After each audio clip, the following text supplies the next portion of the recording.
Welcome, everybody, and thank you for joining us for today's webinar, Mobilizing for Enterprise Mobile Security. My name is Steve Champion. I will be your host for today's joint presentation featuring Ron Perry from Worklight and Rob Rockwald of Imperva. First off, let me thank you all for joining us today. Even though you will only see your name in the participant panel on the right, we do have a large audience who has tuned in today, so thank you all. Before we begin, I do want to review just a few housekeeping issues. The webinar today will be presented in audio broadcast mode, which means that you'll be able to listen to the presentation through your computer speakers. If you find yourself having any issues with audio broadcast mode, i.e. the sound gets choppy or becomes intermittent, you can also dial into today's webinar by just going to the Communicate menu at the top of your screen and clicking the Join Teleconference option. If you continue to have audio difficulties, please contact us via the chat window, which is located on the right-hand side of your screen. The webinar today will include a formal Q&A session at the end, but you can feel free to submit questions at any time using the Q&A tab, which is also located on the right-hand side of your screen. The webinar today is being recorded, and an archive recording will be sent to you as part of our webinar follow-up materials.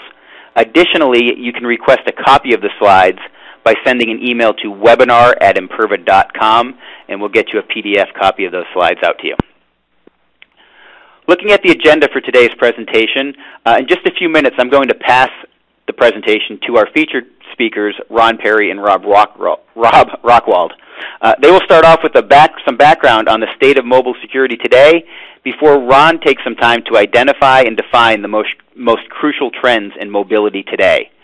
Rob will also provide insight into the security impacts of these trends, and then both of our speakers will deliver recommendations for how enterprise organizations can bolster their overall mobile security, including some specific solutions from Worklight and Imperva.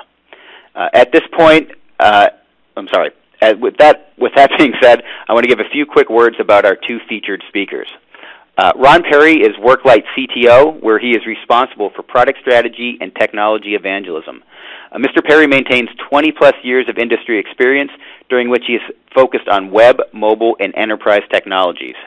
In addition to working at mobile internet company Mobexcel Networks, Ron was the co-founder and CEO at iDecide, a web privacy compliance company. He has presented at technical, business, and government forums across the globe, including at the World Wide Web Consortium, U.S. Department of Commerce, and before the U.S. Senate.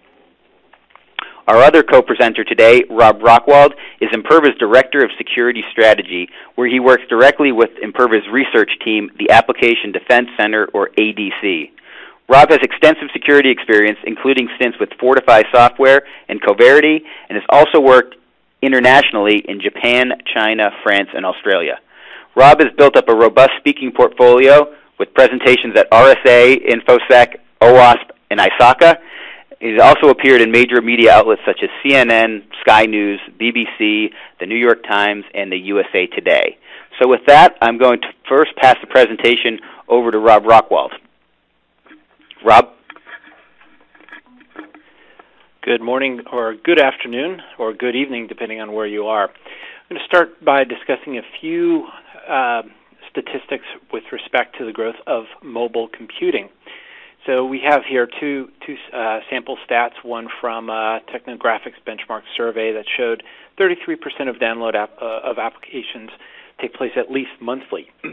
And then Forrester estimates that the revenue paid from applications on smartphones and tablets was $2.2 billion, and we're going to see an 80+% growth rate. So these two statistics pretty much highlight what we've already kind of seen intuitively and anecdotally in our own personal experiences, which just is a rapid growth of mobile computing and specifically mobile applications. What typically happens when this type of dynamic happens, of course, is that the bad guys tend to follow up as well and go after the same target. So in this case, hackers are going where the money is, and the money happens to be in mobile applications. We've seen this over and over again, and similarly, insiders will also start to think about ways that they could potentially exploit these types of applications as well. Most recently, we saw what happened with Apple and the fact that they were tracking geolocation of their users, and Android, it turns out, might be doing something similar as well. So all these trends taking place all at once are simply going to create another security issue. And if what we saw with Facebook and Twitter, which is hackers pursuing those avenues to attack consumers and businesses, holds true, then certainly we're going to see a lot more happening with the mobile space. And we're going to actually review some of those things because we're already starting to see a significant movement in that direction. So we see the ecosystem growing for mobile applications, and we've actually seen a few successes as well for a few attacks. So we can actually, take a page from the history books and look forward with mobile computing. So, for instance, lost devices. It just takes half a gigabyte to store about 1 million Social Security numbers. Wireless exposure is another key area. So when people are accessing wireless networks and sniffing what's taking place on those wireless networks, you are also similarly exposed. And then, of course, malware. And we will discuss a little bit more about malware later on because jailbreaking is actually a very common thing to do. And once you jailbreak a device, you've actually turned off a number of those security features. Another interesting data point with respect to the growth of mobile applications is if you look at what some may call the Coke and fries. So if you look at some of the adjacent market growth, so here we have, for example, from Forrester, mobile application services market. In just this year, it's roughly about a third of $1 billion, $370 million, in terms of total market size. And next year, it's expected to grow to about $2 billion. So we see significant growth here from some of these adjacent markets. What's also interesting is if we look at how companies are perceiving the growth of mobility. And instead of just seeing it as simply a way to improve efficiency and productivity of the employees who can communicate better, it's actually becoming a way to make some money. So mobile transaction volumes are expected to rise from already large 1.6 billion in 2010 to about 12 billion in 2014. So clearly that tells you right there that apps have become a new business reality. In a recent survey, 72% of responding organizations stated that they'll deploy 1 to 5 mobile apps in the upcoming year, whereas a few more said that only 18% said it'll be about 6 to 10. But you see the massive proliferation of mobile apps as a means to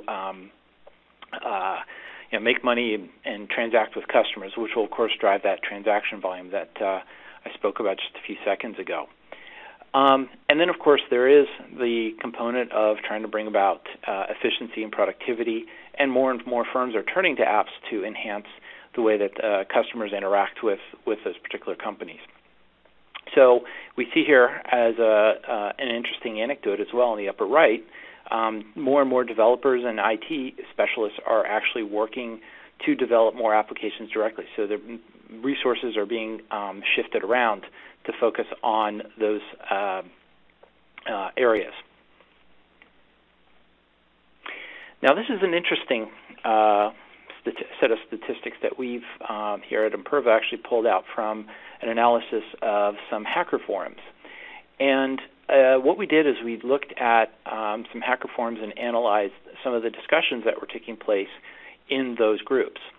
So what you see here is more than a year ago, there was just a few mentions, roughly 350, 400 mentions around 3 specific words: Nokia, iPhone, and Android. So that was, again, over a year ago. Whereas if you look in the last 3 months, just the last 3 months alone, you're looking at almost 2,000 different mentions of those specific topics. So it gives you an idea of just how much on the dark side, in other words, how much hackers are actually thinking about mobility as a new vector for attack. Because if they're talking about this in forums, that means that they're trying to learn much more about it. And of course, hackers, by definition, are early adopters.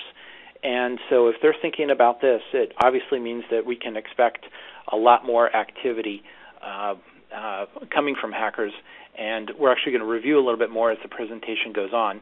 But we believe that this is probably just the tip of the iceberg. So with that, I'm going to now shift over to Ron, who's going to discuss a little bit about some of the trends that we're seeing. Thanks, Rob. So indeed, as you noted, mobile is receiving a huge amount of attention from both users and hackers. And not surprisingly, it's also a matter of great importance to businesses. In fact, the primary reason we're holding this webinar is because mobile is so important to companies around the world. And the thing that makes security a prime consideration for mobile is that mobile is fast becoming a major gateway to enterprise back-end data systems. This is happening in three ways, or actually through three types of mobile apps: consumer-facing apps, employee-facing apps, and partner-facing apps. The consumer-facing apps strengthen the connection between enterprises and their customers. Take, for example, mobile banking apps.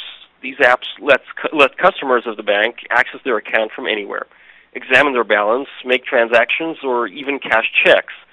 And that means that the bank's data systems are also accessible from the mobile devices. In other verticals, we find many innovative apps that strengthen the brand, reduce support costs, or build loyalty. And many of these apps require connectivity to the back-end systems of the corporation. The employee-facing apps increase productivity and allow companies to streamline their operations. Obviously, a major part of such processes is being able to access or modify corporate data directly from the mobile device. And the same is true for partner-facing apps, which allow suppliers or service providers to integrate with the corporate processes when they're on the go. So if your organization has deployed or is planning to deploy one or more mobile apps, you're not alone. In a survey conducted by MicroStrategy last November, only 17% of organizations surveyed did not have any ongoing activity regarding mobile app development. 83% of respondents have either already deployed mobile apps or were planning to do so or were actively investigating the subject. Forrester surveyed companies for their objectives with regard to consumer-facing apps. They found that the top objective that companies had in mind was to increase customer engagement. Increasing customer satisfaction was the second most prominent goal. What those numbers tell us is that most consumer-facing mobile apps are tightly linked with not only the company's data systems, but also with the brands of the company. Of course, the apps that have the tightest integration with the company's data systems are the employee-facing apps. According to a recent Foresight software survey, there's even more work on this type of mobile apps than there is on the consumer-facing apps. And that said, the work on the consumer-facing apps is also very significant. So simply having so much strategic activity on mobile apps means that there are security implications. So on the next slide, Rob will review some of the major ones. Rob? So here we have a list of security concerns with respect to the growing channel that mobility offers. First is just simply data exposure. I mentioned a little bit earlier that there's a possibility of lost and stolen devices, and we've seen a couple of examples of that already, where a couple of banks have had some issues with some of the applications and have some security flaws associated with that. Application as a malware.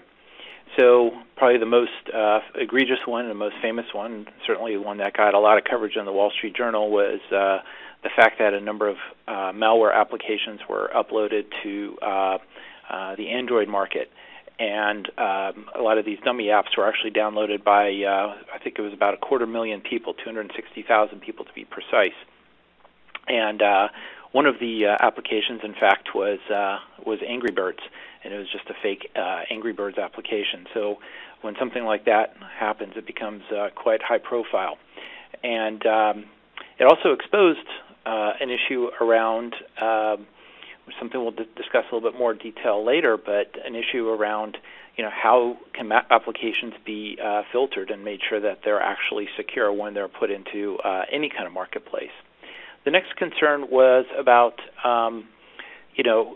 having new applications also increases your surface area because you've exposed a new area for attack. So, for example, you have a new username and password that you have to worry about, and somebody can go after that username and password, figure it out, and then break into a specific app.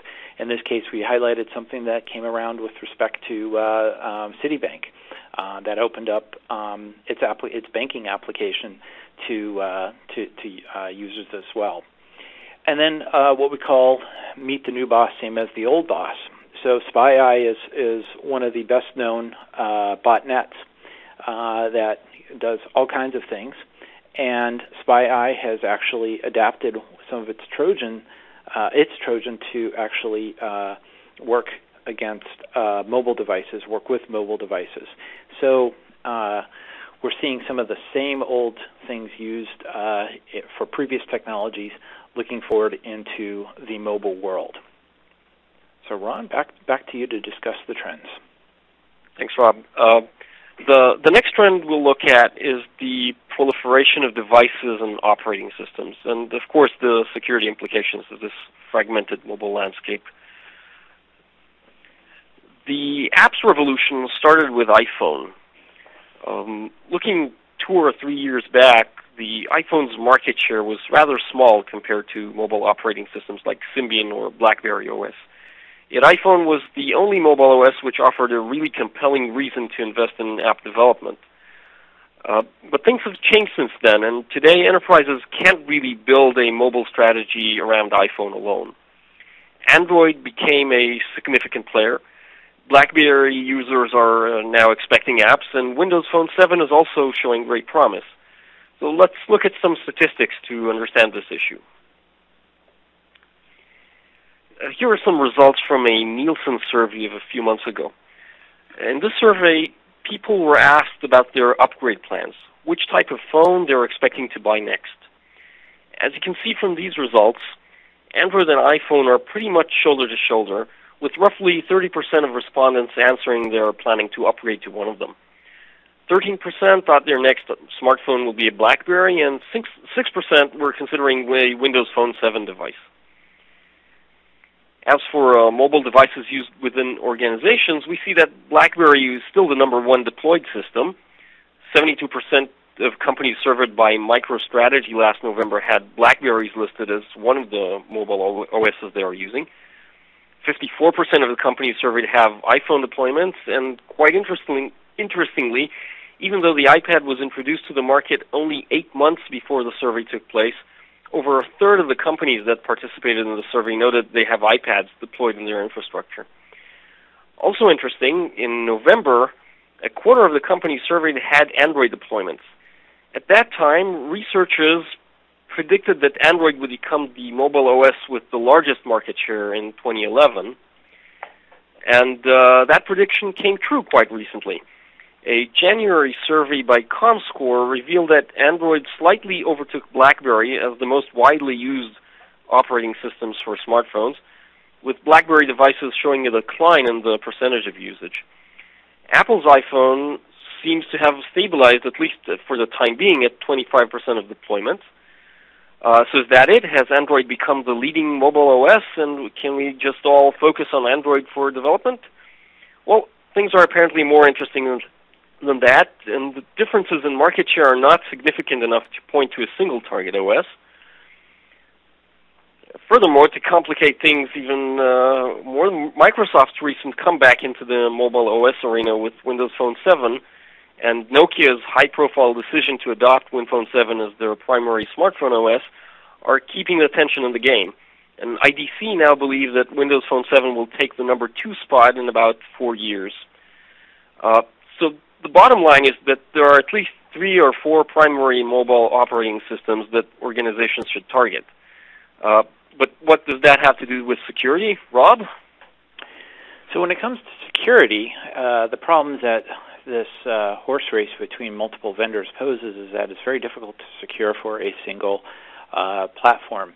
So you're going to have to, enterprises are going to have to think about having connections coming from multiple different platforms, from Android, iPhone, and Microsoft as well.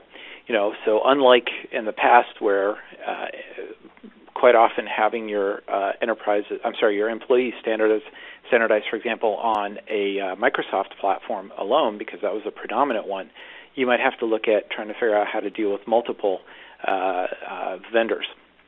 And so it makes the process of security a good bit more complicated, potentially very complicated. And since there's not going to be, there is no currently ubiquitous platform, it's quite possible that there never will be. Some of the growth stats that I discussed a little bit earlier point to obviously a very hot market.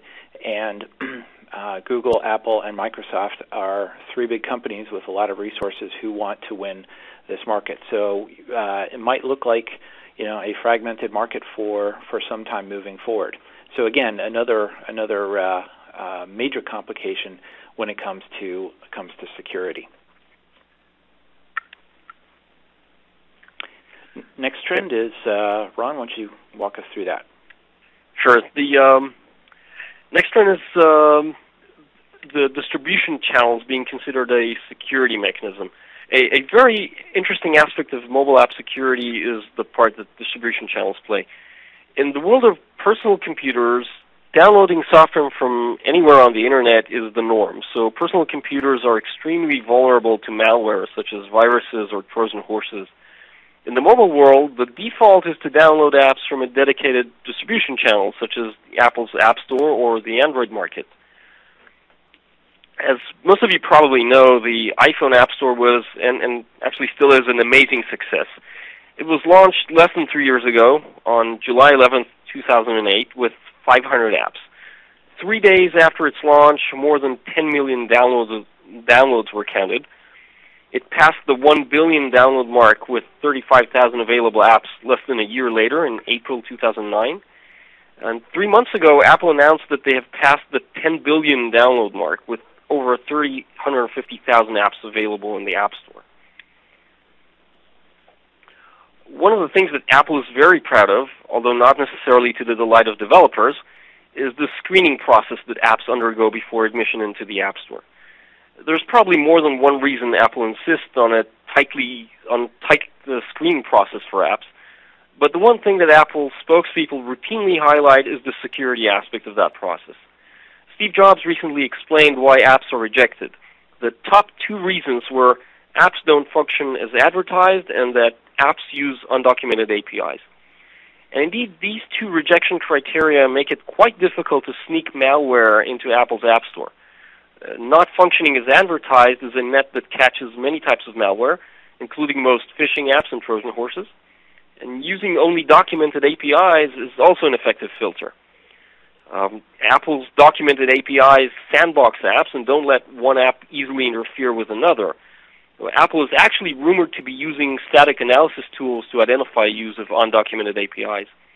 So overall, besides annoying developers whose apps were rejected even though they're not malware, Apple has done a pretty good job keeping the App Store a safe place, free of Trojan horses, viruses, and other malware. The result of this is that many people think that mobile devices are free of security issues. The default assumption of many app developers is that their apps execute in a sterile environment without any malware nearby. Well, this might be the case for your own personal smartphone, but you can't make this assumption about the devices that your users have. So even though most iPhone and iPad users get apps only from the App Store is not the only way to get apps into the device for everyone. And besides, as we saw earlier, the iPhone is not the only smartphone being targeted by corporate developers. So if you're developing an app for a mobile device, let's see how other apps that are running on the same device alongside your own app could have gotten there. For iPhone and iPad, there are two additional methods besides the App Store. The first is sanctioned by Apple, and is usually rather trusted. Apple allows companies that enroll in the iOS Enterprise Developer Program to distribute apps to their own employees without going through the App Store. This means that it is the responsibility of the company's IT department to verify that apps are safe. The other way is via jailbreaking. This voids the iPhone or iPad's warranty, but is perfectly legal, and many people jailbreak their device so that they can download apps without going through the App Store. As for Android, by default, Android doesn't limit users to downloading from a sanctioned distribution channel. Google provides the Android market, which is somewhat similar to Apple's App Store, but Google doesn't place the same restrictions that Apple does, and apps are removed from the Android market only after they've been found to be malicious. Google has the power to remove malicious apps from devices, by the way, even after they've been downloaded. This is called the kill switch, and we'll get back to that soon. BlackBerry has its own distribution methods, including third-party app stores, and Windows Phone 7 also has its own claim, at least distribution channels that they claim to be safe. They haven't been put to a significant test yet. So, are mobile devices really safe? Well, many mobile devices today are probably clean, but not all of them. And the problem is that many people falsely believe that mobile devices are trusted environments by definition. We mentioned the Android kill switch. The fact that Google has already activated it on 50 apps shows that the Android market is susceptible to inclusion of malware. Moreover, people can download Android apps from many places, but the kill switch can only be activated on apps that have been downloaded from the Android market itself. And even iOS and Windows Phone 7 devices can't be assumed 100% safe, especially since jailbroken devices are very much like personal computers, and that verifying the legitimacy of an app becomes the responsibility of the owner rather than that of Apple or Microsoft. And we already mentioned that in enterprise deployments, it is the responsibility of the IT department to verify that apps do not include malicious code. So what are the security impacts of these things? Let's hear those from Rob. So when it comes to security concerns, one of the areas around having a new distribution channel and using that distribution channel as a security mechanism, first you have to ask is that channel actually trusted? Is it secure itself? And we've seen a couple of examples where iTunes itself has been attacked. In fact, even in the early days of the iPad, a couple of well-known early beta users of the iPad were actually exposed and had some of their emails exposed as well. So that's an interesting question to at least consider. And it certainly adds another potentially weaker link in the chain. Next point here is around our apps tested for security. So Ron did a very eloquent job describing how Apple does test for undocumented APIs and so forth. Today, with Android, we don't actually see a single official distribution channel, so therefore, it's quite possible to avoid security processes. Actually, if you look on the enterprise side, I think there's an interesting parallel. If you were to look at Salesforce.com and their Force.com capabilities, they've actually put in place, knowing full well that people could do something bad with some of the applications that are written in Apex and uploaded to the App Exchange in Salesforce.com. They actually have a pretty serious security process. We haven't seen the same sort of rigor with some of the vendors in the mobile world. It would be nice to potentially see that type of model apply. So again, Salesforce.com I think has set a nice precedent here. But certainly with Android today, concern could be that there is no single official distribution channel, and certainly if there is one, we have to ask, is that secure? And certainly a kill switch does exist. And so both Google and Apple can disable application on devices of all users. So as we pointed out, the 50 or so malware applications that were uploaded, those were killed. But you have to ask, is a kill switch going to always even be effective? Because once the application has been downloaded and has taken over the target system, some of the damage may well have been done. So you have to look at, even if you have the kill switch, just how effective is that going to actually be? If you go and asked the question about, well, which one might be a little bit more secure, Android or Apple. We've certainly seen probably a good bit more issues with Android. We've already mentioned many times the 50 applications that were malware and distributed through Android markets. But actually we saw something interesting just recently, just in the past week or so, about information in Android Skype could be completely accessible, because that was written, the Skype application was itself insecure. And as a result, you could probably get some information about the user profile, which some people may not necessarily want to share. So anyways, that's another thing to consider. And then, of course, as Ron mentioned, there's jailbroken devices as well, where you essentially sometimes might even switch off some of the secure capabilities within the operating system itself. And so, this introduces yet another sort of dimension when it comes to vulnerabilities that can be introduced into the enterprise, because, of course, the enterprise may not necessarily have as much control over the devices that people are using, because, of course, in many enterprises, the whole philosophy is, well, let the users decide which device they would like to use. It's all part of the greater cost reduction structure of, well, let people buy their own thing, and then we'll just kind of manage the connection to our infrastructure. But of course, that does come with a potential security concern, especially if those things are jailbroken, that you might have a few more security risks that you actually bargained for. So with that, we'll go and discuss our next trend. Yep, and you actually already alluded to that by mentioning the fact that companies let people use their own devices, and the trend is indeed the convergence of personal and business devices. But before diving into use of personal devices, even the devices supported by the companies, since many employees are no longer content with the default mobile device that it was a while ago approved by organizations, IT departments are forced to support several different mobile operating systems. And this, of course, creates a security headache, because each mobile OS has a different policy enforcement mechanism, tools, and techniques. And in this Forrester slide, you can see that about 45% of enterprises surveyed now support at least 3 different mobile operating systems.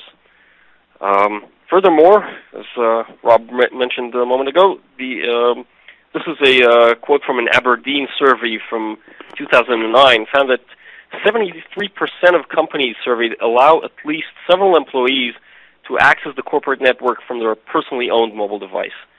At the time, the survey indicated that the trend is expected to increase slightly. In fact, we believe that this has increased more than slightly, especially due to the appearance of tablets such as the iPad into the market. Rob, I'm sure you have something to say about that. I believe I do. The first one, of course, is something I mentioned a little bit earlier, which is the introduction of your own device does, in fact, make the insider threats a bit easier. And I had mentioned at the top of the presentation that it just takes half a gig for 1 million social security numbers. So many firms and analyst organizations studying the problem actually feel that mobile may well be the biggest emerging threat. And what we've seen with respect to non-mobile things in the past, and if it's any prologue for the future, is that roughly a third of threats came from insiders, malicious insiders. About another third came from hackers. And then, of course, there was the unintentional insider. In other words, somebody accidentally leaving a device on a train, leaving a device somewhere where it shouldn't be. So they didn't have any intention to do anything nasty, but just by accident something did in fact take place. So it may not necessarily be a malicious one, but certainly it's the risk of data loss continues. Also, we saw in the past that IT departments had control over which mobile devices access their network. And as I mentioned earlier, this is in fact going by the wayside because as there's a trade-off between cost and resource, many enterprises have decided to allow personal use of personal purchase and therefore access to enterprise networks. And so this is actually, according to Aberdeen, about 73% of companies are doing this. So as Ron mentioned, it's a pretty significant percentage of companies that are looking at this. And as times are tough, it's something that more and more companies are looking at.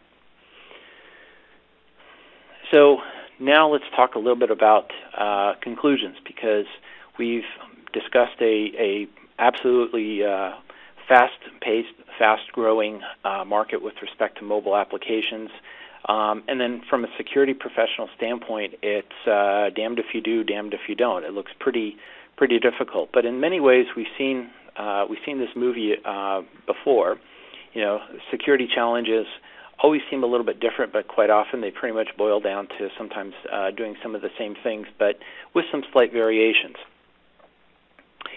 So one of the key areas is, you know, just trying to figure out how to design applications and infrastructure, especially when you take into account the mobile dimension.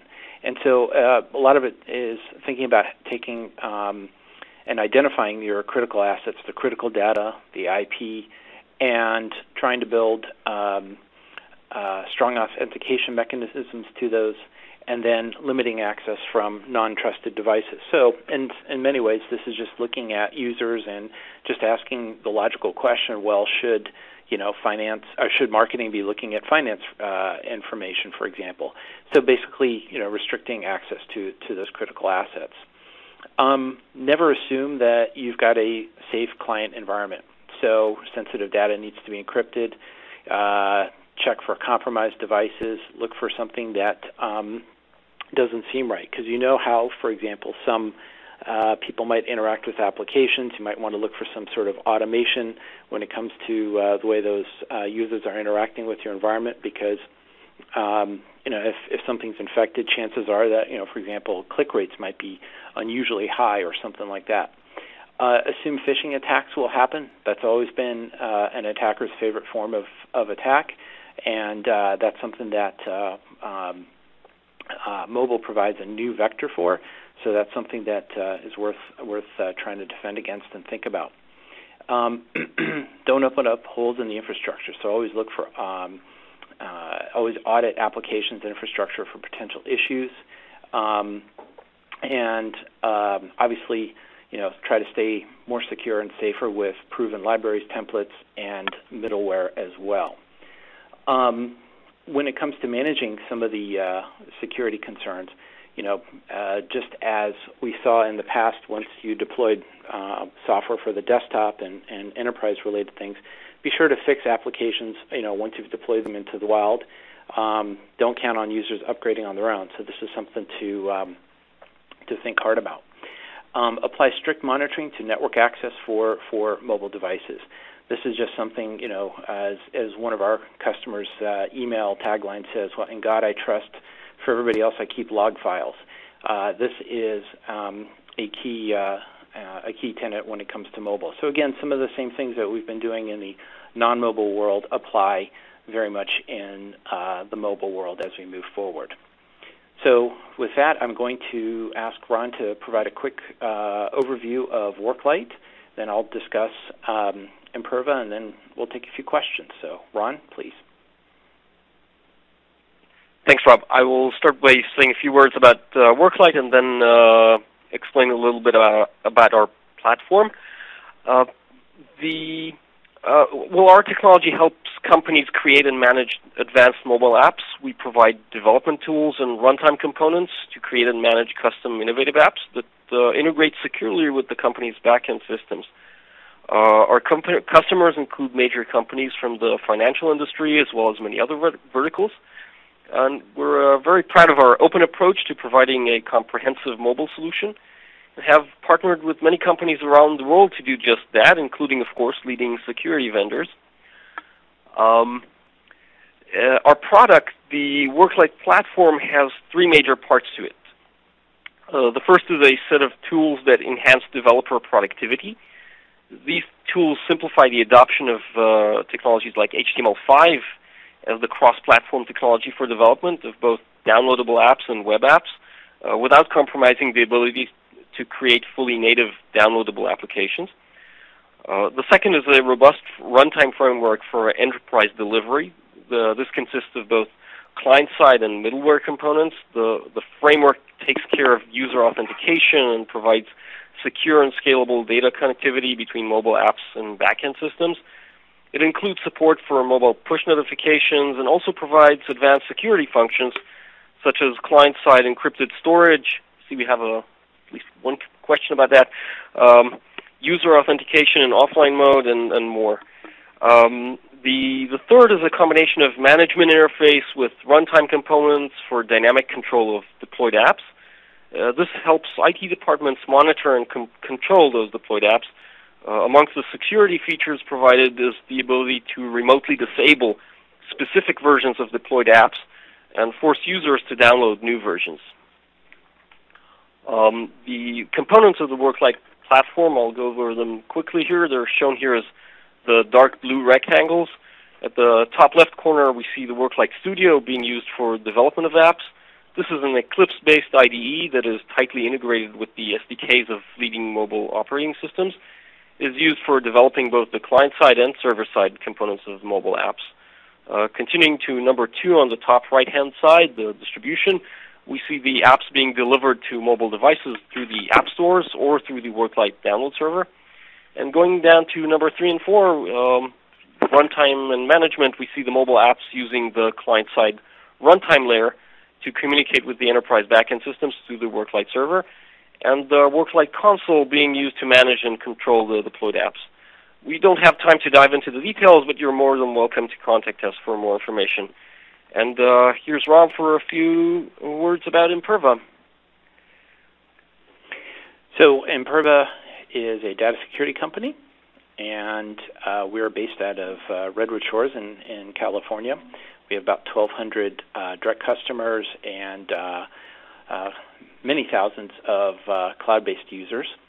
You see here a couple of sample customers that we have, a few of the largest top banks, financial services, telcos, food and drug, and specialty retailers. Plus, we also sell quite a bit to small to medium-sized businesses as well. What we sell is data protection, and what we try to do is protect your data, whether it lives, let's say, in a database, and as that data moves from a database into a web application, we try to protect that. And then as data moves into files as unstructured data, we have means to protect that as well. So if you look at it from another standpoint, which is some of the bad guys, what could they be doing? Well, you have hackers and you have insiders. The hackers, we provide attack protection. That's very much where our web app firewall comes in, and we can virtually patch a number of issues that you might have in your application. If you have time to fix the code or not, we will come in and provide that virtual patch, and we can do that very quickly. We can also implement reputation controls. So if you know that certain IP addresses are bad and attacking from those IP addresses, we can actually stop the bad traffic even before it gets to the gate. From an insider perspective, our database activity monitoring and file activity monitoring capabilities help you provide a usage audit, so you can see who's been accessing a database, what type of information were they accessing. Could be DBA or a different type of user. When it comes to files stored on file systems as well, we can do audits on that as well. You can also implement user rights management, so you can say certain people can access certain files where other people cannot, and that way provide the proper access controls. So that's our product. It's called the Imperva Secure Sphere Data Security Suite. So with that, I think we're ready to take a couple of questions. Okay, thanks, Rob. Thanks, Ron, for the presentation. Very informative. Before we start the Q&A session, and we've got a number of questions that have already queued up, and if you have a question that you've not submitted, please do so using the Q&A tab on the right-hand side of your screen.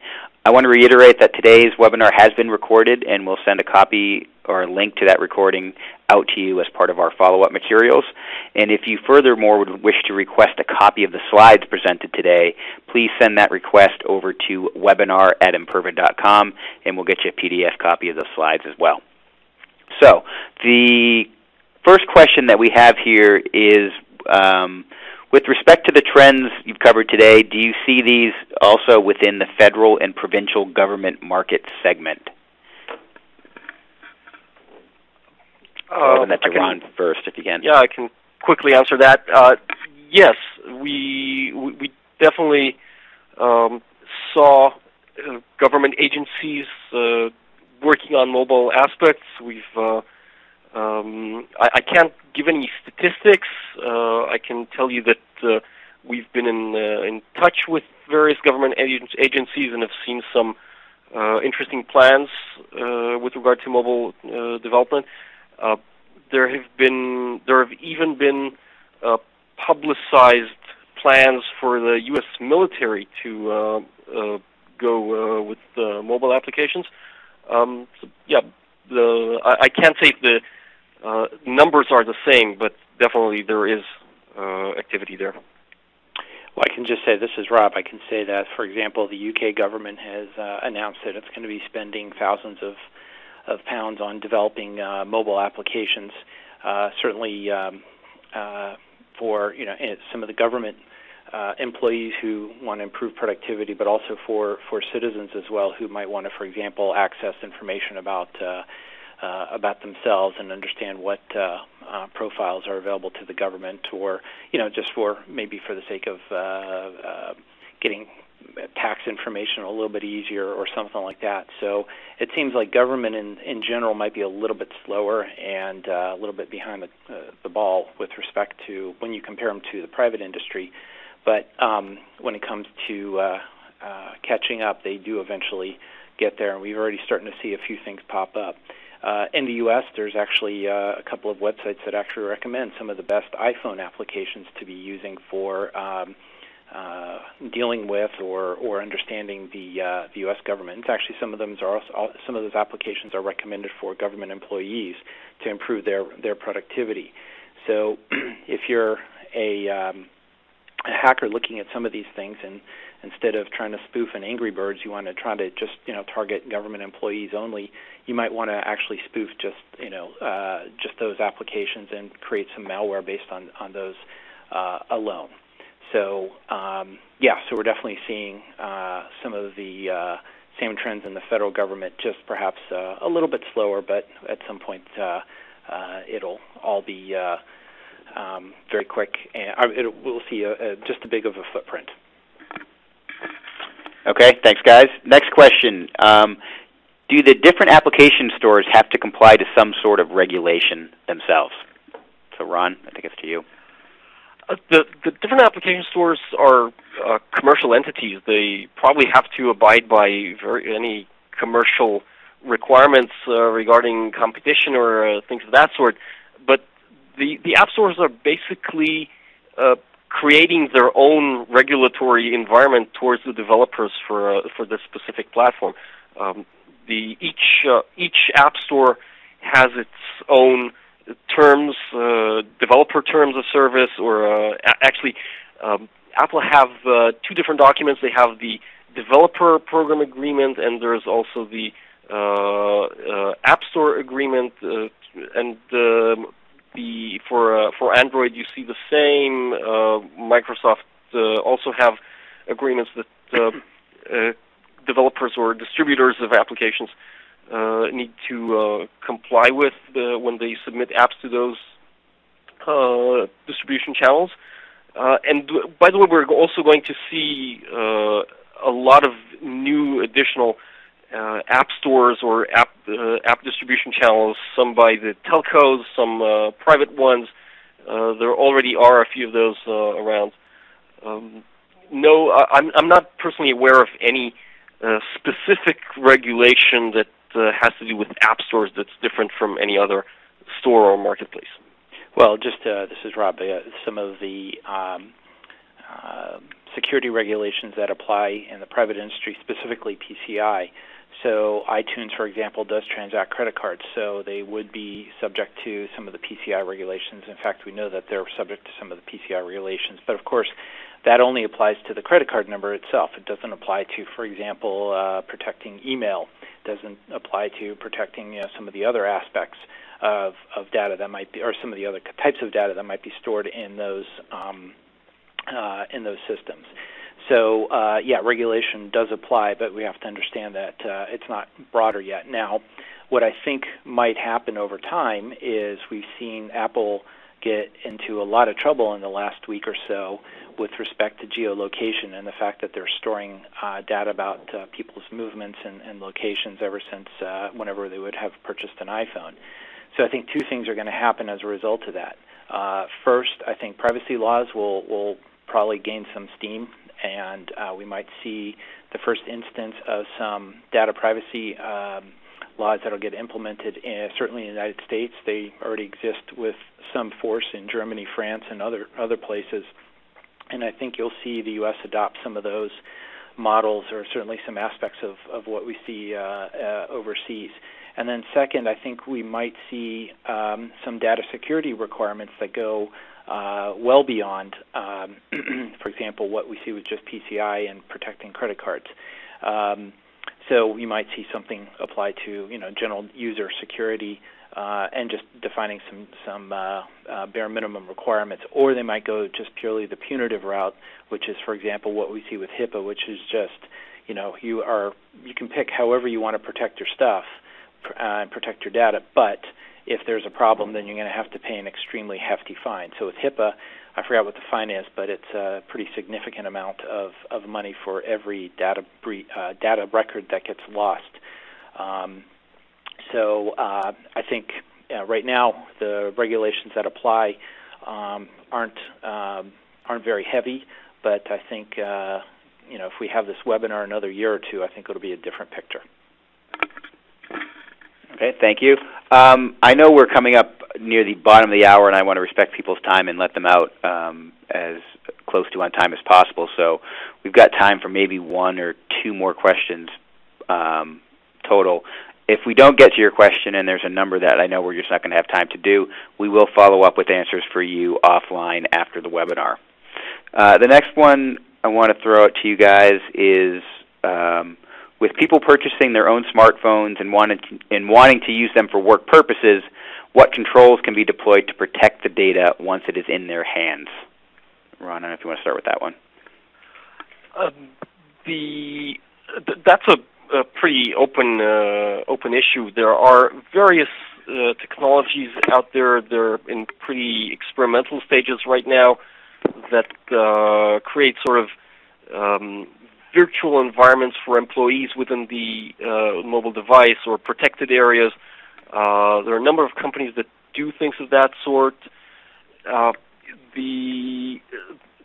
don't think that any of them have yet been deployed widely, and this is really a major concern right now. That as far as control, from the IT department's point of view, controlling those personal devices is something that is really an unanswered issue at this point. With regard to controlling your own apps, there's much more that you can do. There's not much difference between protecting the data sent to consumers on their own devices and sending the data to your employees on their own devices. So if you limit the access of employees to data to being through apps that you develop on your own, then you have much more control over how much that data can get exposed. You can use various security means within the app and audit it and modify it if you find any problems with it later. Well, that's a difficult one, and it's certainly there's some precedence for that. It's difficult to protect things once the data leaves the data center. It's always been our philosophy that the best way to protect the data is to control the flow of it as it leaves the data center and protect the transactions itself, because trying to protect data at the endpoint is a very tricky thing. So we know, for example, a lot of people have deployed DLP, and certainly it's been very helpful and useful, but it also poses some deployment difficulties and some complications around that. So we believe that certainly for the time being, controlling data as it leaves the data center is probably one of the better ways to protect the data at this point. Great, thanks, guys. Unfortunately, we have run out of time. I think at this point, I do want to let folks go, but thank all of you for joining us today. Hope we see you next month at our next webinar. And Ron and Rob, thank you both for the presentation. It was very helpful. Good evening, good afternoon, good night to everybody who's joined us. Thanks. Goodbye.